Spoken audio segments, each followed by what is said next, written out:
Hello gang, continuing our introductory demo series for Stone Cold Hockey. I have some week 8 action from the CCL. In other words, I'm near the end of the second month, and I have Indianapolis and Dayton set up here. The purpose of this particular video is going to be to go into a bit more detail, flesh out the penalties, roll for some assists, and show you how those extra optional bits of the game work. So for context, Indianapolis on the road at Dayton. The last time this matchup occurred, Dayton managed to hold on for a 3-3 tie. However, when Dayton last visited Indianapolis, Indianapolis took care of business with a 5-2 win. So that's the series so far in this early season for these guys. In goal, we have Randall LeDuc, who is one of the top 2 goaltenders currently on average in the league, and Gavin Grondin going for Dayton. Neither one of these teams get a whole lot of help from their defense. The splits: visitor 1 through 11, home 12 or better, and the puck battle threshold sits at 12. So kind of an average range there. And with that, we'll go ahead and get started. Only 1 minute elapses, and we have a puck battle to get things going. Really? And it's going to be a minor penalty and a hit, but we're going to roll an ag check to determine it. So it's going to be +3 for the home team on the red die. And it is definitely on Dayton. So minor penalty, home team, visiting team takes the hit. And let's get the details. That penalty on Dayton is 72. Ron Branson, defender.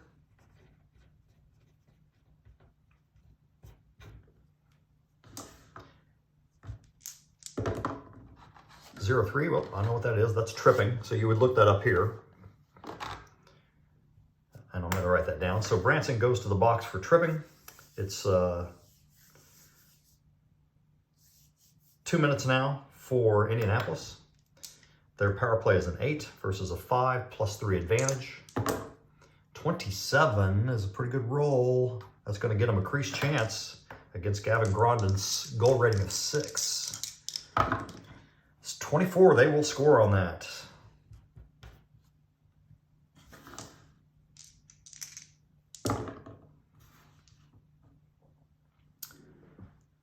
So for power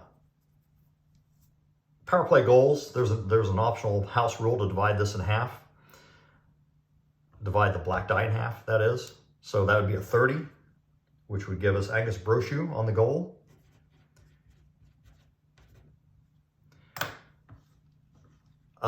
I think if you use that all of the time, it'll probably skew things a little too much. You'll probably see too many hat tricks, for instance.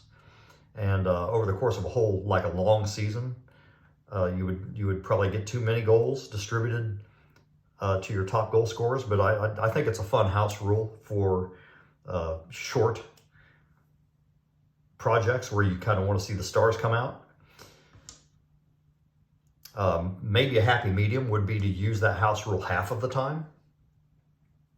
I don't know, maybe roll a d6 on an odd result, then you split it in half. Otherwise, use the regular scoring column. At any rate, enough on that. Brochu scores the goal, so we're going to roll for the assist. How do we do that? Well, there's an assist table up here in the upper left corner, and there's a 20-sided die that kind of gives you different scenarios in terms of unassisted, 1 assist, 2 assists, possibly 1, and then 2 assists definitely.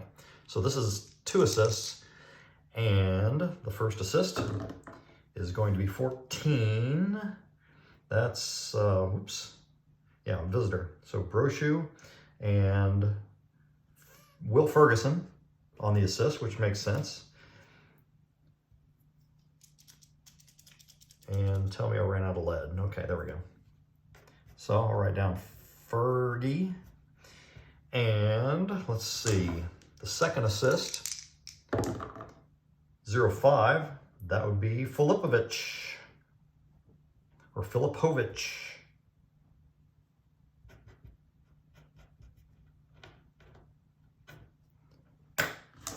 All right, so that is one of the assist scenarios.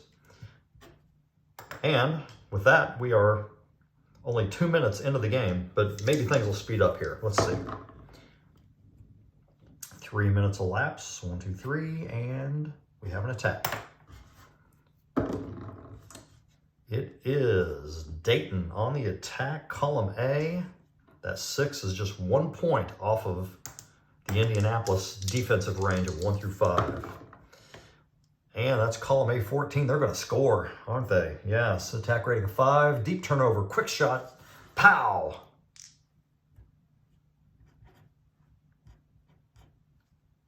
And Dayton comes right back with a goal. Even strength. 24, Alan Austin. Getting that one. And then I keep this dice app on my phone.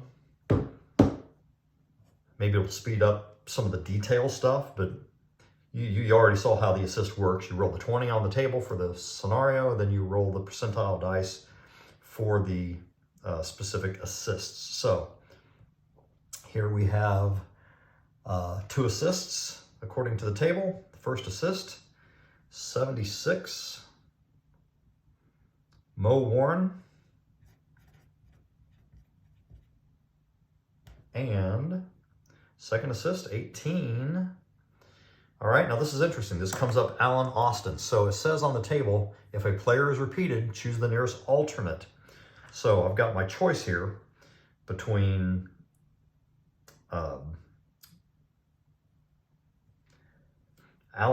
between Levesque and Gary Poyot, who are adjacent to Austin on the assist column. So I'll go with Poyot.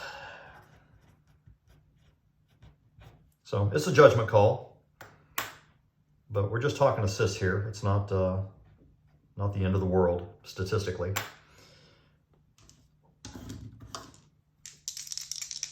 All right, tie game. Ooh, 1 minute later, there's a puck battle. What could this be? 43, minor penalty on the visiting team. Home team takes a hit, and now we are even on the stamina front. The visiting penalty. Michael Allen. I think Michael Allen is way up there on penalty minutes.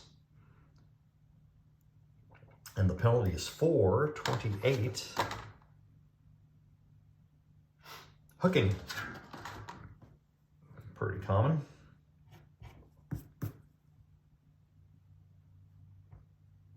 Now Dayton, having just gained a little momentum with that Alan Austin goal, now is on the power play a couple minutes later. It is their power play unit of 6, PK of 5. It's a +1 advantage for the power play unit.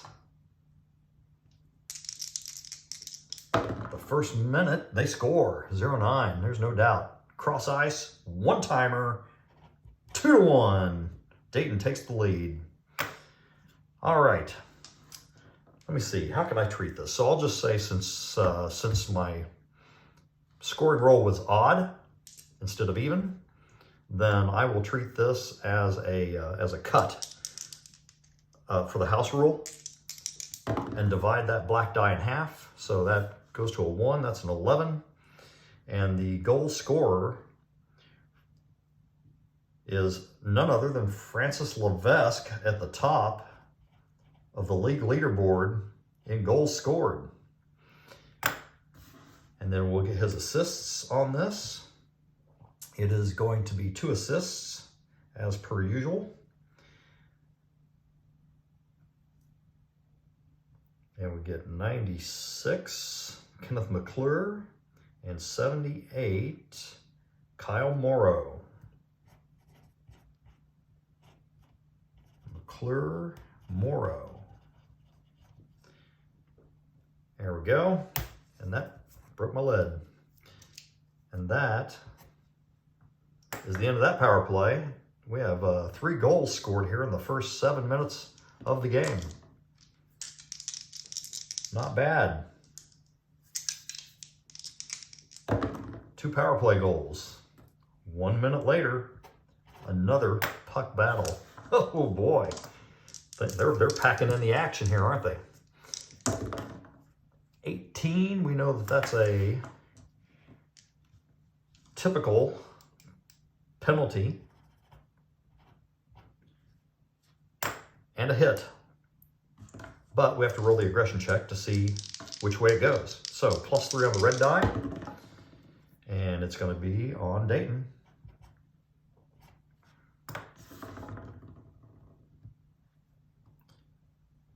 $14.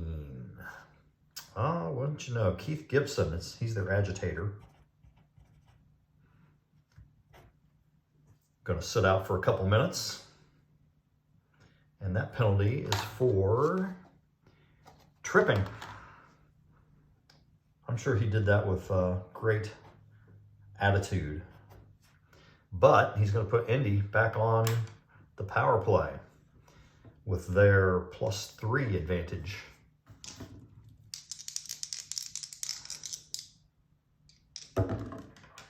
Oh, and that's a 0-0. It doesn't matter what your advantage is or disadvantage. A 0-0 scores practically on every chart in this game. So that didn't last long. And Indianapolis answers back, ties this game at 2. We're only midway through the first period. It's going to be one of those kind of games, isn't it? And what did I roll? I rolled a 0-0. That's even. So therefore, this can come from anywhere. 55. We'll go with Andrew Morris scoring that power play goal for Indy. And his assists. 4. There's only going to be 1 assist on this, and that coming from 82 out of the assist column. Rosanov Ivanovic. Good thing there wasn't any other assist. There wasn't room to write down another assist with a name like that. We're tied at 2. Under 11 minutes remaining in the first period. Let's see, that penalty, I need to catch up on the stamina count. So there we go. That penalty was on the home team. And thus, their visiting team takes another hit. All right. Moving along. 3 minutes. And attack sequence. This has gone Dayton's way. Column A. 97. Well, let me re-roll that one. 91 is going to get us attacking stamina of 8 or better. Yeah, they're going to get a crease chance. They're up against Randall LeDuc, though. He can make some saves, and he does.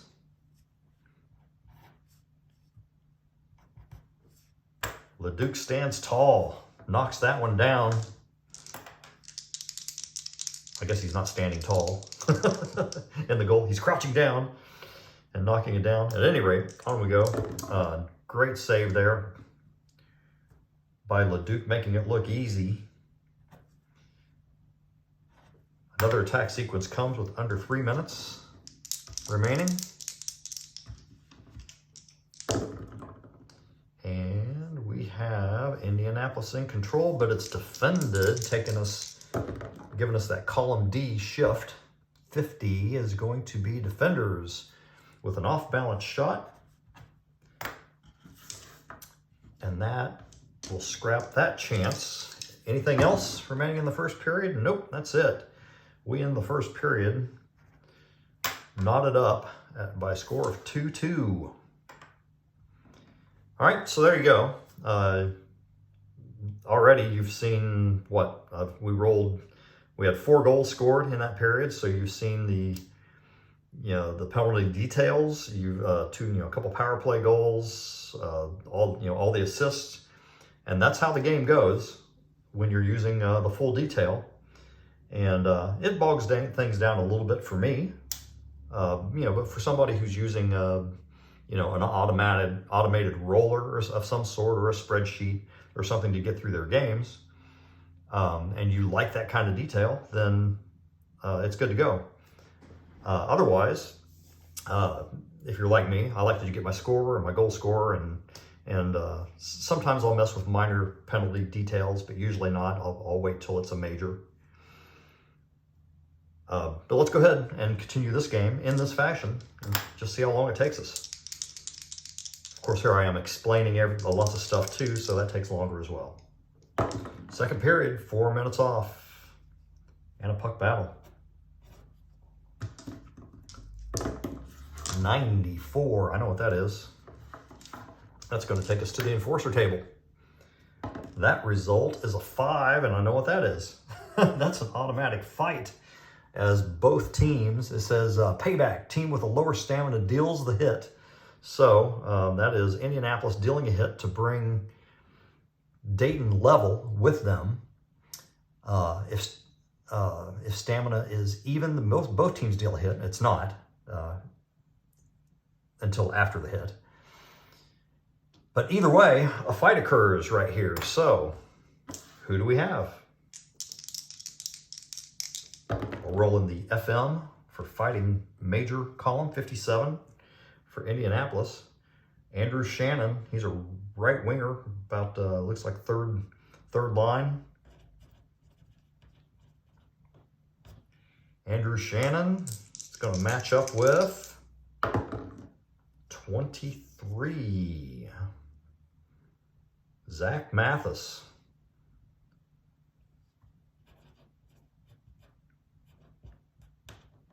All right, this is 2 normal skaters.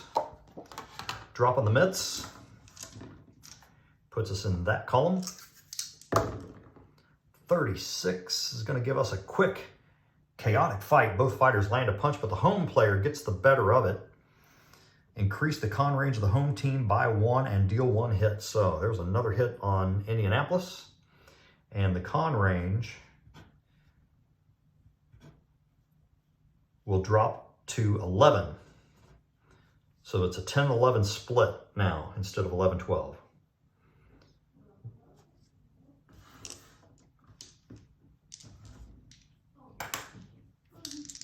Good stuff. So both those guys are off the ice for 5 minutes.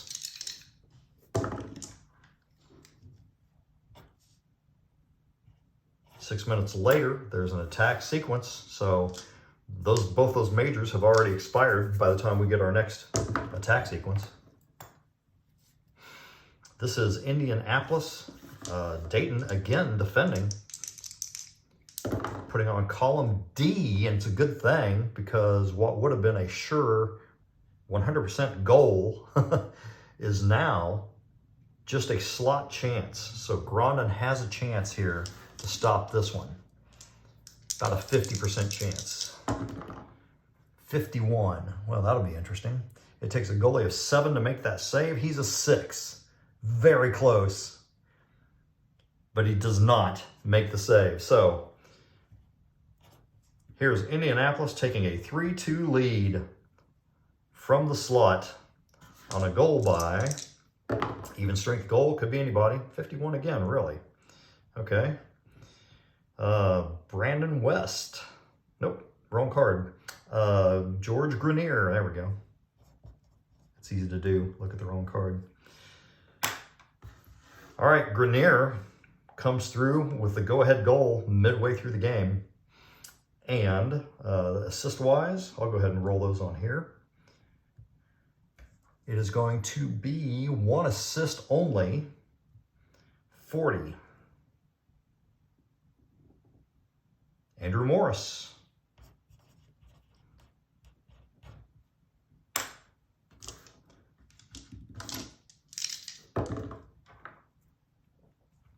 Five minutes off, and puck battle coming up here in the late in the second period now.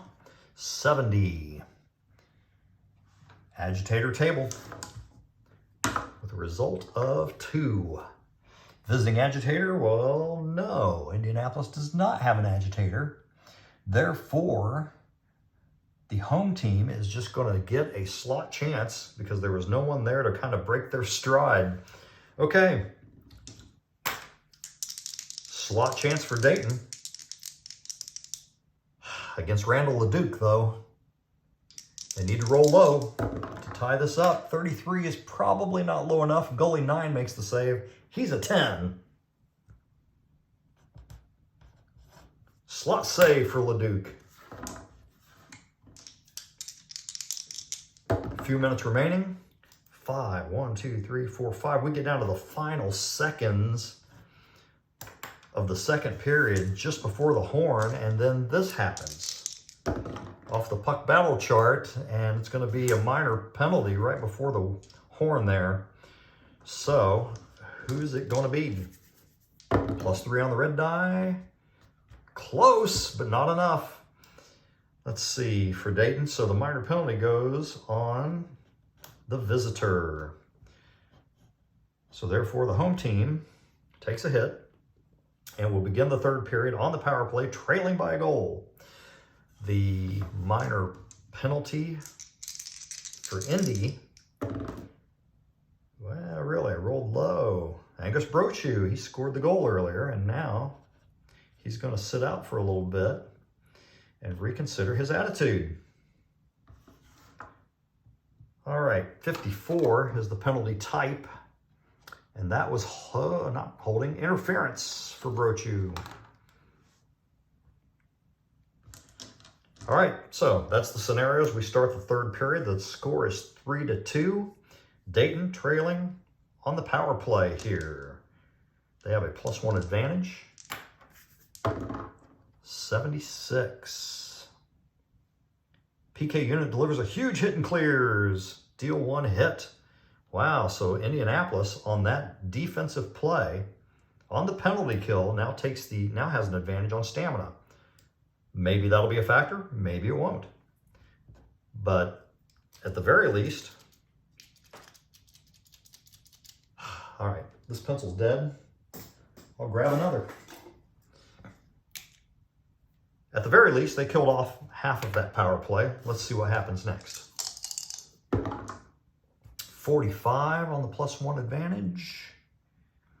Attacking stamina is greater than the defense? No, it is not.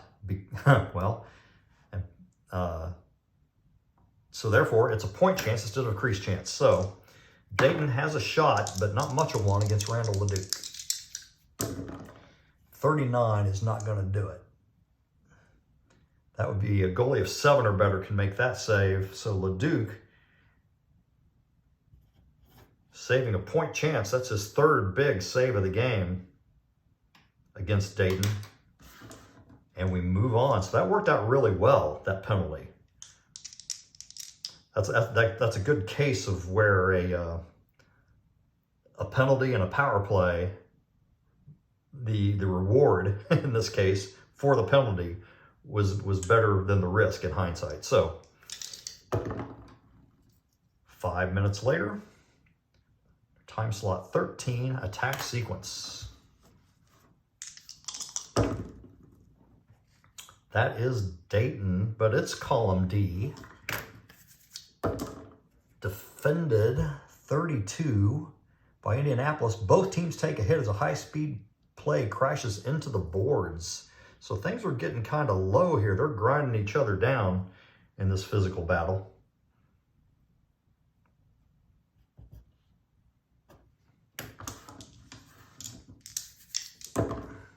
Six minutes. And it is a puck battle. All right. Third period, 60. Battle back. The trailing team hustles to win possession. This is Dayton. Column A attack.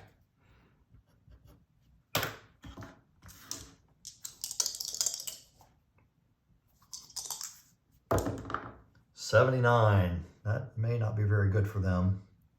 Pay the price. If attacking stamina is 7 or more, they can get a crease chance. No, there are 5. Column B says, otherwise, no shot. So there is a chance that is just lost because you don't have enough stamina to take advantage of this scenario. So, pretty cool, unless you're a fan of Dayton. 1 minute later, another attack follows in quick succession. This is Dayton column A again. They're putting on some pressure here. Third period has been pretty strong for them in this game thus far. So attack 11, no, that's not going to do it. 9 or 10, no. 7, 8, no. There are 5. So otherwise, there's a shot. The goalie saw it all the way. And Dayton can't take advantage of that either.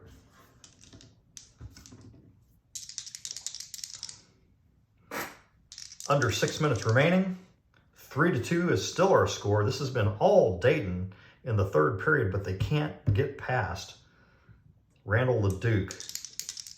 Running out of time. 1 minute and a puck battle. We've had 3 straight events. 2 puck battles and an attack sandwiched in the middle. 46. Makeup call. Minor penalty on the team with the fewer penalty minutes. So let's see. The fight evens out. So this minor is on the visitor. That's on the home. That's on the home. That's on the visitor. They're even. So therefore the tiebreaker goes against the visiting team. And the home team is going to enjoy 2 minutes of power play time with under 5 minutes remaining. This penalty, 0-2. Irvin Filipovich.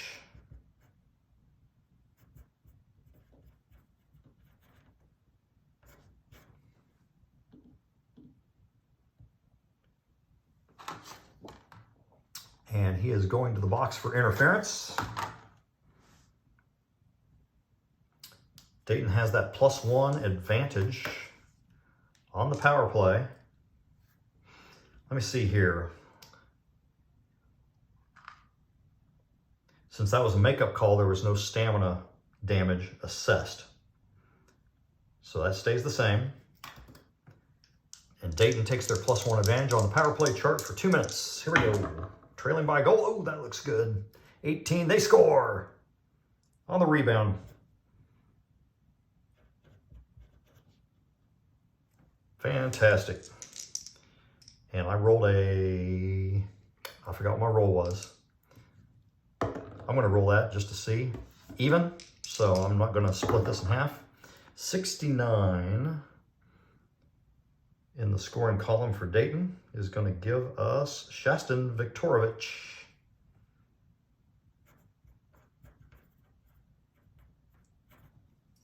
Okay.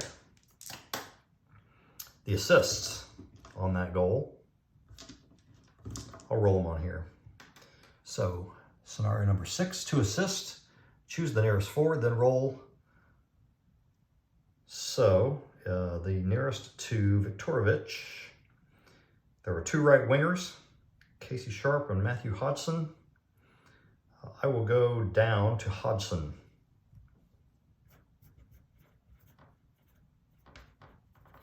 All right, and then roll for the next. 77 in the assist column gives us Kyle Morrow.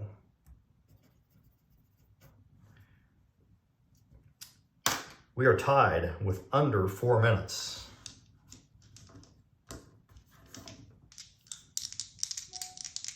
It's still been all Dayton here in the third period as they managed to tie this up. It's funny, the last time Indianapolis came to Dayton, it was a 3-3 tie. We're set up to do it again. And there is 6 minutes, and that will see us through to the end of the game. And it ends with a score of 3-3. There you go. All right, so that's all the details. We had a fight, several penalties, and 6 goals. in that game. Pretty average game, scoring-wise. And once again, for the second time so far this season, Indianapolis goes to Dayton and can't get one over on them, and they settle for a tie instead. All right, thanks for watching.